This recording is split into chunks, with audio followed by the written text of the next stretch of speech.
Hey guys, it's Mosey here with Mosey Swim. So today in the Makeover Your Mornings course is day 11, and today we are talking about diet and exercise.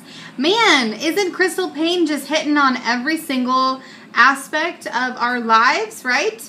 Every single little thing that we need to work on or that we need to incorporate into our whole selves to have a complete health and wellness thing going on and have our mornings run smoothly. Apparently it's all interconnected, folks. So today it's called Don't Neglect Diet and Exercise. And what she's talking about, hey Tella, what she's talking about is eating nutritionally, so having a healthy diet and making sure that you also fit in some time to do some exercise. Okay, so she includes a couple of printables here for you to use. The first one's called Our Favorite Breakfast Ideas. So step number 1 for this project is to come up with a list of your favorite breakfast ideas and what you could do the night before, the week before, or whatnot to make breakfast run smoothly in your household. And then step 2 is think of easy ways that you could incorporate physical activity into your day or your morning. And if you need more accountability, she provides a printable to track your daily nutrition and fitness so that you can see how much daily, how much good nutrition you are already doing and how much fitness you are already doing. So how can you incorporate more physical activity into your day? Now for us here, when we start our homeschool day, we usually start our day by going outside and doing something physical, whether it be bike riding or taking a walk to the park and playing on the play structures, taking a walk around town. There's also a nice little trail around here that we like to hike on, and it's actually a pretty good workout. You guys saw us actually, you saw me walking on that trail in a previous video. If you missed that, it's in the playlist. Okay, so we usually like to start our day off that way anyway. It's really fun for my kids. It gets their energy out. And then they like to do, they're more ready to sit down and do their book work afterwards, which is great. So, and also we also get tired. Everybody gets tired and then they can work on something, draw a picture or something like that while I do read aloud time, which is also really nice. So we already do a few minutes, 15 to 20 minutes at least of physical activity. And I'm not just standing there doing nothing. I am interacting with the kids. I'm running with the baby. I'm walking around briskly while the baby runs around or whatever. I am not just sitting on my tushy doing nothing. So I'm already getting some activity every single day that it is nice enough weather that we can go outside. Now, when it's not nice enough weather, the things that I like to do inside for physical activities, I have a bunch of DVDs that I like to do, from belly dancing DVDs, belly fit DVDs, to yoga DVDs. I have some kid yoga DVDs, and when I can get my kids involved in those things too, then everybody gets to have their exercise, get their yayas out, and we can start our day that way. Sometimes my kids like to play Twister. I don't usually like to participate in that, but I do like to watch. It's pretty cute. So also just housework.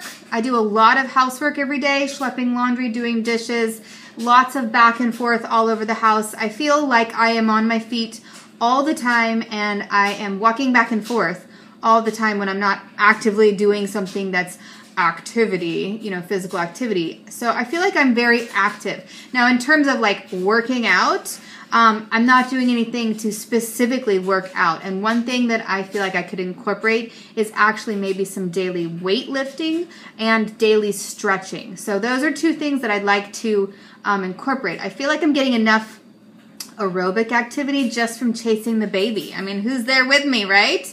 Once your baby starts running, it's like you get a lot of aerobic activity during that time. But once she stops doing that and kind of settles down and is in more of a groove and it's not just sprinting everywhere and I'm not having to chase her everywhere, then incorporating some more aerobic activity will probably be needed. Although I do love to just ride my bike right alongside my kids. So being active is not something that I have trouble doing. So, but stretching and weightlifting are two things that I don't do on a regular basis that I know would help me.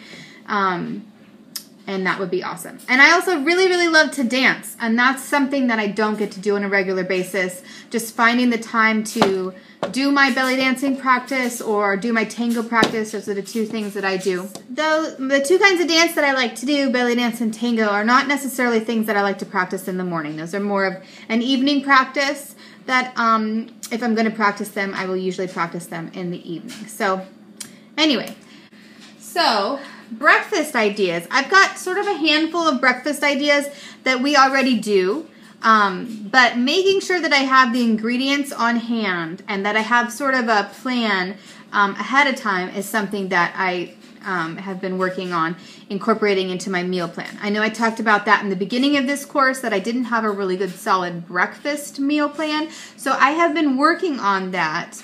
And what I like to do is I kind of like to do lazy meal planning, where I plan, I plan like puzzle pieces of meals, and then you can put them together to make a whole meal. So for breakfast, I like to have, options like eggs and toast, fruit, yogurt, goat yogurt, because we don't do cow milk dairy products, but we do goat milk dairy products. So goat yogurt, granola, cereal, hot cereal, like my kids really like cream of wheat and cream of rice. So having a few different things that are really easy and simple to put together on hand at all times, so that every kid can choose what they want for that day, and it's pretty easy. We also do oatmeal and stuff like that. But not all of my kids like the same thing, so it gets really difficult. Like if I try to do, oatmeal for everybody, not everybody likes oatmeal. So then there's a kid or two that's left out that has to, that I have to cook something separate for. So I try to do, have just have a variety of things available every day for breakfast, and then it's just easier because everybody wants something different anyway. So anyway, that's what we do. And then so just making sure that I have those ingredients on hand so that I can have, those different options are available. And then I'm also teaching my older kids how to make those things for themselves so that they can help themselves to breakfast and also help my 5-year-old to his breakfast. So I can focus on the baby and myself, and if the big kids are able to do what they want for breakfast and they can make the 5-year-old his breakfast as well, then that takes some of the work off of me, and it also gives them an important life skill of being able to make their own food and also to serve others as well. So anyway, those are my thoughts on today's exercises. Okay, so that's it for today, guys. We're going to not neglect ourselves in terms of diet and exercise. So we're going to stick those into our morning routine or our day routine and make sure that we are eating healthy and that we are exercising at least for 15 to 20 minutes a day of some sort of aerobic exercise. So what do you guys do for exercise? And do you feel like you are eating healthy already, or do you need to turn your eating habits up a notch? Let me know. I'd love to hear from you guys, and I'll talk to you guys tomorrow.